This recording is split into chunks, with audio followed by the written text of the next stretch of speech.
But ಈ ಮಕ್ಕಳ ಊಟ ಹಾಕಿಕ್ಕಿಲ್ವ ನನಗೆ ಇರ್ರಿ, ನಾನು ತಟ್ಟೆ ಹಾಕಿಟ್ಟು ಎಸಿತೀನಿ. ಏನು ಏನು ಏನು ನೋಡೋದು? ತಟ್ಟೆ ಕಿತ್ತು ಹಾಕಿದ್ರೆ ತಟ್ಟೆ ಪ್ಲೇಟು ಮುರಿದಾಕಿದ್ರೆ ಹೆಂಗಿರ್ತದೆ ಅಂತ ಗೊತ್ತಾ? ಬಿರಿಯಾನಿ ಯಾಕೆ ಅಂದರೆ ನನ್ನ ಮಕ್ಕಳು ಆಟಾಡಿರ ನೀವು? ಆಟಾಡಿರ ನೀವು? ಕೊಡ್ರು ಬಿರಿಯಾನಿ ಕೊಡ್ರು. ಏಯ್, ತಟ್ಟೆ ಹಿಡ್ಕೊಂಡಿರೋದು ಕಾರು ಬಿರಿಯಾನಿ ಕೊಡ್ರು ಬೋಣಿ ಮಕ್ಳ. ಕೊಡೋಕ್ಕಾಗಲ್ಲ ಅಂದರೆ ಇನ್ಯಾಕ್ಲ ಸಾಯ್ಕೊಂಡಿದ್ದೀರ ನನ್ನ? ಸಾಕೊಂಡು ನೀವೆಲ್ಲ ಸಾಕೊಂಡಿರೋದು ಏನಕ್ರು? ಏನು ಹಂಗೆ ರಾಯಿಸ್ತಾ ಇದ್ದೀರಾ?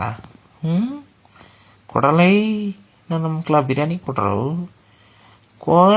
ಇರಲಿ, ನಾನು ಒಂದು ಸ್ವಲ್ಪ ತಿಂತೀನಿ. ನಾನು ಒಂದು ಸ್ವಲ್ಪ ನಾಲ್ಗೆ ಕೆಟ್ಟೋಗೈತೆ, ತಿಂದು ಚೆನ್ನಾಗಿರ್ಬೇಕು. ಕೊಡ್ರೋ ಪ್ಲೀಸ್ ಕಣ್ರೋ, ಒಟ್ಟರ್ಸ್ಬೇಡ್ರಿ ನನಗೆ. ತಟ್ಟೆ ಹಿಡ್ಕೊಂಡಿರೋದಕ್ಕಾದ್ರೆ ಕೊಡ್ರೋ ಬಿರಿಯಾನಿನ.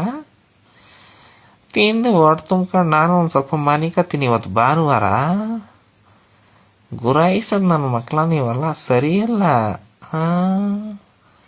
ಬಿರಿಯಾನಿ ಕೇಳಿದ್ರೆ ದೌಲತ್ ಮಾಡ್ತೀರಾ ನನ್ನ ಮಕ್ಕಳ. ಹತ್ತುತ್ತೀನಿ, ಮೇಲ್ಗಡೆ ಕುತ್ಕೊಂಡು ಸ್ಟ್ರೈಕ್ ಮಾಡ್ತೀನಿ. ಕೊಡ್ತಿರೋ ಇಲ್ವೋ ಹೇಳ್ರಿ. ಕೊಡಬೇಕು ತಾನೆ ಬಿರಿಯಾನಿನ? ಕೊಡ್ತಿರೋ ತಾನೆ?